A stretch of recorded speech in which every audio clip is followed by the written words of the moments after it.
Welcome to Freshers నా Telugu channel. ఈరోజు మనం ఈ వీడియోలో UPSC CDS exam notification details గురించి తెలుసుకుందాం. వీడియోని చివరి వరకు చూడలేకపోతుంటే లేదా మీరు ఓన్గా రిక్రూట్మెంట్ యొక్క డీటెయిల్స్ చదవాలనుకున్నా కానీ డిస్క్రిప్షన్ బాక్స్లో లింక్ ఉంటుంది. ఆల్టర్నేటివ్గా మీరు గూగుల్కి వెళ్ళన్నా కానీ UPSC CDS exam notification 2021 freshers now అని కనుక సెర్చ్ చేస్తే మీకు డైరెక్ట్గా రిక్రూట్మెంట్ పేజ్ ఓపెన్ అయిపోతుంది. సో ఈ పేజ్ ద్వారా మీకు డీటెయిల్స్ ఒకే చోట దొరుకుతాయి అండ్ దాంతోపాటు మీకు అఫీషియల్ నోటిఫికేషన్ లింక్ ఒకే చోట ఉంటుంది అండ్ మీరు డైరెక్ట్గా అప్లై చేయాల్సిన లింక్ కూడా మీకు ఒకే చోట దొరుకుతుంది. సో ఇవన్నీ మీకు ఒకే పేజ్లో క్లియర్గా మీకు దొరుకుతాయి.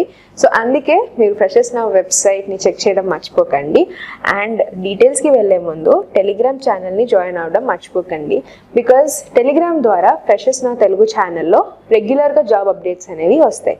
డైరెక్ట్గా జాయిన్ అవ్వాల్సిన లింక్ డిస్క్రిప్షన్ బాక్స్లో ఉంటుంది, లేదా మీరు ఇక్కడ జాయిన్ టెలిగ్రామ్ అని నొక్కినా కానీ ఈ పేజ్ ఓపెన్ అవుతుంది. వ్యూయింగ్ టెలిగ్రామ్ నొక్కినా కానీ మీరు జాయిన్ అయిపోతారు. సో మీకు ఇక్కడ ఫ్రెషర్స్ నౌ వెబ్సైట్ ద్వారా ఇట్లా టేబుల్ ఫార్మాట్లో అన్ని డీటెయిల్స్ ఒకే చోట వస్తాయి. సో ఇక్కడ మీకు అన్ని డీటెయిల్స్ అండ్ దాంతోపాటు నోటిఫికేషన్ అండ్ అప్లికేషన్ లింక్ ఉంటుంది అనేసి చెప్పాను. సో అది మీకు ఇక్కడ కిందకి వచ్చేస్తే ఇక్కడ ఇంపార్టెంట్ లింక్స్ అన్న సెక్షన్ కనిపిస్తుంది. దీంట్లో అఫీషియల్ నోటిఫికేషన్ లింక్ అండ్ ఎగ్జామినేషన్కి మీకు సంబంధించిన అప్లికేషన్ ఫామ్ అంతా మీకు ఇక్కడ ఒకే చోట దొరుకుతుంది. అండ్ సో ఇక్కడ క్లిక్ చేయగానే మీరు డైరెక్ట్గా అప్లికేషన్ ప్రాసెస్ అనేది స్టార్ట్ చేయొచ్చు. సో మనం ఇప్పుడు అఫీషియల్ నోటిఫికేషన్ నుంచి డీటెయిల్స్ అనేది తెలుసుకుందాం. సో ఇక్కడ క్లిక్ చేయగానే మీకు ఇక్కడ డౌన్లోడ్ ఆప్షన్ వస్తుంది. డౌన్లోడ్ చేసుకుంటే మీకు అఫీషియల్ నోటిఫికేషన్ అనేది మీరు ఓన్గా ఈచ్ పోస్ట్కి లేకపోతే ఎగ్జామినేషన్ డీటెయిల్స్ గురించి అంతా మీరు ఒకే చోట మీరు ఓన్గా చదవచ్చు. సో నోటిఫికేషన్లోకి కనుక వెళ్తే మీకు డౌన్లోడ్ చేసుకుంటే ఈ అఫీషియల్ నోటిఫికేషన్ ఓపెన్ అవుతుంది. సో వేరే వేరే చోట ఎతక్కోకుండా మీకు లింక్స్ అన్నీ ప్రొవైడ్ చేసేసాం. అండ్ సో ఇక్కడ మీకు యూపీఎస్సీ నుంచి ఎగ్జామినేషన్ నోటిఫికేషన్ కనుక చూస్తే క్యాండిడేట్స్ మీ ఎలిజిబిలిటీ క్రైటీరియాని ఈ నోటిఫికేషన్ ద్వారా క్రాస్ చెక్ చేసుకుని అప్పుడు అప్లై చేయండి. So eligibility conditions for the admission of the examination, stages of the examination purely provisional subject basis మీద ఉంటుంది and issue of the admission certificate అనేది will not apply to the candidature to the clearing of the commission and verification eligibility మీరంతా original documents నుంచి మీకు ఫర్దర్గా క్యాండిడేట్ని selection చేయడం జరుగుతుంది అండ్ తర్వాత ఇంటర్వ్యూ పర్సనాలిటీ టెస్ట్ అనేది కండక్ట్ చేస్తారు. అండ్ దీనికి ఎట్లా అప్లై చేయాలి, అఫీషియల్ వెబ్సైట్ ఉంటుంది. అఫీషియల్ వెబ్సైట్కి వెళ్తే మీకు అక్కడ ఇన్స్ట్రక్షన్స్ ఉంటాయి, అవి చదివి మీరు డీటెయిల్గా అప్లై చేయొచ్చు. అండ్ డీటెయిల్ ఇన్స్ట్రక్షన్స్ మీకు అఫీషియల్ వెబ్సైట్లో దొరుకుతుంది అని ఇక్కడ కూడా మళ్ళీ మెన్షన్ చేశారు. అండ్ దెన్ మీరు last date for submission and withdrawal of the application మీకు 24th of August వరకు ఇచ్చారు. ఆన్లైన్ అప్లికేషన్స్ విత్డ్రా చేసేది మాత్రం 31st of August to 6th of September వరకు ఉన్నది. అండ్ డీటెయిల్ ఇన్స్ట్రక్షన్స్ మీకు మళ్ళీ అపెండిక్స్ 2B అంటే సేమ్ నోటిఫికేషన్లో కింద అపెండిక్స్ లాగా మీకు యాన్సెక్షన్స్ డివైడేషన్ అనేది ఉంటుంది. సో దాంట్లో మీకు తెలుస్తుంది. ఎలిజిబుల్ క్యాండిడేట్స్ మీకు ఈ అడ్మిట్ కార్డ్ అనేది రిలీజ్ చేస్తారు before the announcement of the examination. So ఈ అడ్మిట్ కార్డ్ ఎక్కడ దొరుకుతుంది, ఇక్కడ ఇచ్చిన అఫీషియల్ వెబ్సైట్లో దొరుకుతుంది. ఇక్కడ ఇచ్చిన లింక్ కనుక మీరు వెళ్తే మీరు మీ ఈ అడ్మిట్ కార్డ్ అనేది డౌన్లోడ్ చేసుకోవచ్చు. సో నెక్స్ట్ ఈ అడ్మిట్ కార్డ్ అనేది మీకు పోస్ట్ ద్వారా కానీ వేరే విధంగా దొరకదు. ఇక్కడ ఇచ్చిన లింక్ని క్లిక్ చేస్తేనే మీకు ఆ పోర్టల్లోనే మీకు అడ్మిట్ కార్డ్ అనేది దొరుకుతుంది. So penalty for wrong answers ఉంటుంది. So candidates note that there is penalty, negative marking అనేది ఉంటుంది ఈ ఆబ్జెక్టివ్ టైప్ ఆఫ్ క్వశ్చన్స్కి. అండ్ మీరు both writing and marking answers OMR sheets మీద చేయాలి. Please use only black ballpoint pen and other colors are prohibited. And next, candidates are advised special instructions అనేవి ఉంటాయి, అవి మాత్రం క్లియర్గా చదవండి in this particular notice. And facilitation counter for the guidance of candidates in case of any guidance కానీ మీ application చేసేటప్పుడు మీకు ఏమి ఇబ్బంది వచ్చినా కానీ మీకు గైడెన్స్ కనుక కావాలి అనుకుంటే టెలిఫోన్ ఇచ్చారు. ఈ టెలిఫోన్ నెంబర్కి మీరు వర్కింగ్ డేస్లో మీరు కాంటాక్ట్ అవ్వచ్చు in the working hours. And ఎగ్జామినేషన్కి mobile phones and electronic devices are banned. And candidates మీరు ఆన్లైన్లోనే అప్లై చేయాలి and no other modes of application submission is accepted అనేసి ఇక్కడ బ్లాక్ కలర్ సెక్షన్ ఏదైతే ఉందో దాంట్లో ఇక్కడ క్లియర్గా మెన్షన్ చేశారు. Government tries to have work force which reflects the gender balance. So women also are eligible to apply. So ఇది both men and ఉమెన్కి it is eligible to apply. So read the instructions and start applying. Next దీంట్లో ఈ అడ్మిషన్కి under mention courses ఏమైతే ఉన్నాయో list of courses mention చేశారు. Indian military academy Dehradun, Indian naval academy and next is air force academy so Hyderabad. మళ్ళీ ఈ దీంట్లో మళ్ళీ సబ్ డివిజన్గా డిపార్ట్మెంట్స్ కూడా మెన్షన్ చేశారు. So accordingly and next note that the date of holding the examination మీకు డైరెక్ట్గా official వెబ్సైట్లో అనౌన్స్ చేస్తారు. అండ్ నెంబర్ ఆఫ్ వేకెన్సీస్ ఏదైతే ఇచ్చారో అవి ఇంక్రీజ్ అన్న అవ్వచ్చు, డిక్రీజ్ అన్న అవ్వచ్చు, టెంటేటివ్ అని ఇక్కడ మెన్షన్ చేశారు. So according to the requirement of the organisation vacancies అనేవి చేంజ్ అవ్వచ్చు. అండ్ మీరు క్లియర్గా అప్లై చేసేటప్పుడు రెస్పెక్టివ్ కాలంలో మీకు నెంబర్స్ మాత్రం అండ్ ఏవైతే అప్లై చేస్తున్నారో అవన్నీ క్లియర్గా మెన్షన్ చేయండి. Another note, since women candidates are eligible to apply for OTA, వాళ్ళు ఓటీఏకి ఫస్ట్ ప్రిఫరెన్స్ ఇవ్వాలి అనేసి మెన్షన్ చేశారు. సో అట్లాగే ఇక్కడ బేసిక్ టర్మ్స్ అండ్ కండిషన్స్ ఎవరైతే అప్లై చేస్తున్నారో రిగార్డింగ్ ద డిపార్ట్మెంట్స్ ఇక్కడ మీకు క్లియర్గా instructions and terms and conditions అనేవి మెన్షన్ చేయడం జరిగింది. And candidates with air force as the first and only choice will be considered as left over for grant for SSC OTA. So ఈ OTS divisions ఇవన్నీ మీరు క్లియర్గా apply చేసేటప్పుడు మీ వింగ్స్కి ప్రకారంగా మీరు చదివి అప్లై చేయండి. సెంటర్స్ ఫర్ ఎగ్జామినేషన్ మీకు ఇక్కడ టేబుల్ ఫార్మాట్లో సెంటర్స్ ఇచ్చేసారు. సో ఏదైతే మీ ప్లేస్కి బిలాంగ్ అవుతున్నారో ఆ సెంటర్ ఇక్కడ మీరు దగ్గరలో ఉన్న సెంటర్ని చూస్ చేసుకొని మీరు అప్లై చేయండి. అండ్ దెన్ అలాట్మెంట్ సెంటర్స్ అనేది మీకు ఎట్లా వస్తుందంటే ఎవరైతే ఫస్ట్గా అప్లై చేస్తారో వాళ్ళకి ఫస్ట్ అలాట్మెంట్ బేసిస్ మీద ఉంటుంది.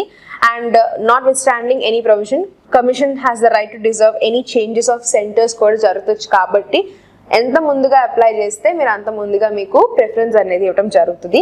And then while filling up the online application form మీరు మీ సెంటర్ ఆఫ్ ఎగ్జామినేషన్ని కేర్ఫుల్గా డిసైడ్ చేసి సెంటర్ అనేది మీరు పెట్టుకోండి.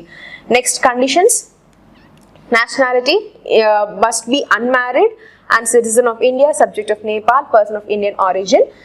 And next మీకు సర్టిఫికేట్ ఆఫ్ ఎలిజిబిలిటీ అనేది కంపల్సరీ ఉండాలి. రెలవెంట్ డాక్యుమెంట్స్ అన్ని మీరు అప్లోడ్ చేయాలి. అండ్ లిస్ట్ ఆఫ్ డాక్యుమెంట్స్ కూడా ఇక్కడ మెన్షన్ చేశారు. ఆల్ దిస్ లిస్ట్ ఆఫ్ డాక్యుమెంట్స్ని క్లియర్గా ఫాలో అవి మీరు అప్లోడ్ చేయండి. సో ఇక్కడ మీకు అంతా ఎడ్యుకేషన్ క్వాలిఫికేషన్కి సంబంధించిన డీటెయిల్స్, సో మీరు ఏదైతే మీరు అప్లై చేస్తున్నారో దానికి సంబంధించిన సర్టిఫికేట్స్ అన్ని మీరు క్లియర్గా మెన్షన్ చేయాలి. Next details is about the fee. Candidates excepting female SC ST candidates మీరు ఎట్లాంటి ఫీజ్ పే చేయాల్సిన అవసరం లేదు. రిమైనింగ్ క్యాండిడేట్స్ మీరు 200 రూపీస్ పే చేయాలి.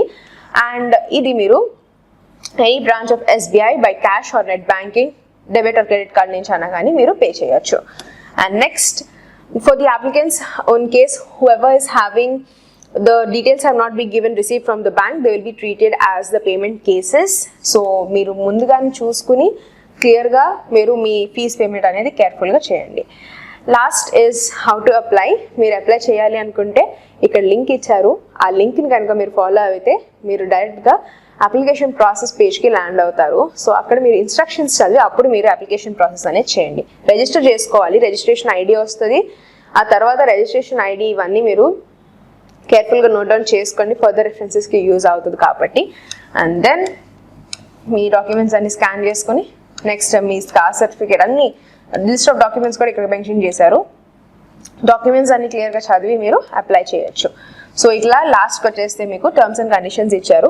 Last date of submissions for the withdrawal మాత్రం మీకు 24th of August ఇచ్చారు. అండ్ విత్డ్రాల్ మీకు 31st of August ఇచ్చారు. సో బిఫోర్ దాట్ మీరు మీ అప్లికేషన్ అనేది సబ్మిట్ చేసేయాలి. ఎలిజిబుల్ క్యాండిడేట్స్ మీకు ఈ admit card 3 weeks before the commencement of the examination మీకు అడ్మిట్ కార్డ్ అనేది వచ్చేస్తుంది. మీకు యూపీఎస్సీ వెబ్సైట్ ఇక్కడ ఇచ్చారు, అఫీషియల్ వెబ్సైట్. ఈ వెబ్సైట్లోనే మీకు మీ అడ్మిట్ కార్డ్ అనేది కూడా వస్తుంది. సో కేర్ఫుల్గా టైం టు టైం చెక్ చేయడం మాత్రం మర్చిపోకండి. సో మీకు ఇక్కడంతా క్లియర్గా టర్మ్స్ అండ్ కండిషన్స్ ఇచ్చారు. ఒకవేళ మీరు కనుక ఎలిజిబుల్ అయ్యి సెలెక్ట్ అయితే ఇన్స్ట్రక్షన్స్ని క్లియర్గా చదవండి. సో బిఫోర్ దట్ అప్లికేషన్కి ఎట్లా ప్రాసెస్ చేయాలో ఆ ఇన్స్ట్రక్షన్స్ అది అప్లై చేయండి. And candidates who have the quality in the written examination and give their first attempt, so దాని చాయిసెస్ని బట్టి మీకు మీరు రిజిస్టర్ చేసుకోవాల్సి వస్తుంది. Disqualification for the admission for the training course, and candidates who were admitted in the earlier in the national defense course, Indian military కానీ ఇట్లాంటి ఏమైనా ఉంటే not considered to for this admission for the Indian military. And next false కానీ fraudulence కానీ అట్లా ఉంటే కానీ not eligible to apply. And public disclosure of marks scheme, so me marking scheme and criteria కూడా మీకు SSB interview for the combined defense services examination but are not qualified, and written examination basis మీద ఆ తర్వాత interview and personal test మీద మీకు selection అనేది జరుగుతుంది. And next is other restrictions, ఏం రెస్ట్రిక్షన్స్ ఉంటాయి అనేసి మెన్షన్ చేశారు. సో లాస్ట్ ఇందాక మెన్షన్ చేసిన విధానంగా అపెండిక్స్ 1A 2B ఎట్లా మెన్షన్ చేశారు కదా, సో ఇక్కడ స్కీమ్ ఆఫ్ ది ఎగ్జామినేషన్ ఎట్లా ఉంటుంది, ఎగ్జామినేషన్ ఏంటి, ఎగ్జామినేషన్ ప్యాటర్న్ ఎట్లా ఉంటుంది అనేసి ఇక్కడే ఇచ్చారు. So examination pattern English, general knowledge, elementary mathematics each 2 hours కి ఉంటుంది 100 marks కి. And for admission for the officers training అకాడమీకి English and general knowledge 2 hours కి ఉంటుంది 100 marks. ఓకే, సో మీకు నోటిఫికేషన్లో ఎగ్జామినేషన్ ప్యాటర్న్తో పాటు మీకు సిలబస్ కూడా మెన్షన్ చేశారు. సో సిలబస్ ఇంగ్లీష్కి, జనరల్ నాలెడ్జ్కి, ఎలిమెంటరీ మ్యాథమెటిక్స్కి, ఏ సబ్జెక్ట్కి ఏ సెక్షన్కి ఏం టాపిక్స్ మీరు ప్రిపేర్ అవ్వాలి అని కూడా ఇక్కడ క్లియర్గా సిలబస్తో పాటు మెన్షన్ చేశారు. సో నోటిఫికేషన్ని చదవడం మర్చిపోకండి, నోటిఫికేషన్ లింక్ డిస్క్రిప్షన్ బాక్స్లో ఉంటుంది. And instructions to the candidates, మీరు మీ అప్లికేషన్ అనేది ఆన్లైన్ ద్వారా చేయాలి ఇక్కడ ఇచ్చిన వెబ్సైట్లో. అండ్ డీటెయిల్ ఇన్స్ట్రక్షన్స్ మీకు అఫీషియల్ వెబ్సైట్లోనే దొరుకుతుంది. అండ్ మీరు కంప్లీట్గా ఆన్లైన్ అప్లికేషన్ అనేది ఫుల్ఫిల్ చేయాలి. అండ్ ఫీజ్ పేమెంట్ అనేది జనరల్ కేటగిరీ క్యాండిడేట్స్కి 200 పే చేయాలి, except SC ST women BWD candidates వీళ్ళు తప్ప రిమైనింగ్ క్యాండిడేట్స్ 200 రూపీస్ పే చేయాలి. అండ్ దెన్ డీటెయిల్డ్ డాక్యుమెంట్స్ ఏదైతే మీరు అప్లోడ్ చేయాలో ఇవన్నీ మీకు క్లియర్గా ఇచ్చారు. ఈ చదువుతా మీరు అన్నీ క్లియర్గా ID proofs, reservation category certificates అన్నీ సబ్మిట్ చేయండి, scan and then apply. Special instructions to the candidates for the objective type test. So ఎగ్జామినేషన్కి ఒకవేళ మీరు సెలెక్ట్ అవ్వారు, మీకు అడ్మిట్ కార్డ్ అనేది వచ్చింది అంటే ఎగ్జామినేషన్కి వెళ్ళే ముందు మీరు తీసుకోవాల్సిన ప్రికాషన్స్ ఇక్కడ మెన్షన్ చేశారు. Articles permitted inside the examination halls and articles are not prohibited. So mobile phones, devices అవన్నీ prohibited. And next, so candidates should not bring any of those items and they will be a penalty, negative marking అనేది ఉంటుంది for every wrong answer that you give. So ఈ instructions అన్నీ మీకు ఇక్కడ మీకు last appendix దీంట్లో ఇచ్చారు. So ఇవన్నీ మీరు క్లియర్గా చదివి then head over to apply. Next, how to fill the answer sheet in the objective type of test. So ఎగ్జామినేషన్లో ఆన్సర్ షీట్ని ఎట్లా ఫిల్ చేయాలి అనేది కూడా ఇన్స్ట్రక్షన్స్ ఇచ్చారు. సో మీ ఆన్సర్స్ అనేది ఎట్లా ఫిల్ చేయాలి, ఆన్సర్ షీట్ ఫార్మాట్ ఎట్లా ఉంటుంది అనేసి మెన్షన్ చేశారు ఇక్కడ with diagrams. So centre, subject, code, roll number ఎట్లా ఫిల్ చేయాలి అండ్ మీరు ఎగ్జామినేషన్ ఏ విధంగా మీరు ఫిల్ చేయాలి using a black ball point pen. So అది ఇక్కడ మీకు క్లియర్గా మెన్షన్ చేశారు. ఓకే, సో ఇది మీరు ఫాలో అవుతూ దెన్ ఎగ్జామినేషన్కి అటెండ్ అవ్వండి. ఇది చదవకుండా మీరు ఎగ్జామినేషన్కి వెళ్ళొద్దు, బికాస్ డీటెయిల్డ్ ఇన్స్ట్రక్షన్స్ అనేవి క్లియర్గా మెన్షన్ చేశారు. ఒకవేళ మీరు ఇట్లా కనుక చేయకుండా మీ ఆన్సర్స్ని సబ్మిట్ చేసేస్తే అన్నెసెసరీ నెగిటివ్ మార్కింగ్ ఉంటుంది, డిస్క్వాలిఫై అయిపోతారు. సో కేర్ఫుల్గా ఎగ్జామినేషన్కి వెళ్ళే ముందు అడ్మిట్ కార్డ్ వచ్చిన వెంటనే మళ్ళీ ఇక్కడ ఇచ్చిన ఇన్స్ట్రక్షన్స్ని చదివి and then go for your examination. And ఇంకేమైనా డౌట్స్ ఉంటే కామెంట్ సెక్షన్లో కామెంట్ చేయండి. సబ్స్క్రైబ్ టు ఫ్రెషర్స్ నా Telugu channel. Thank you for watching.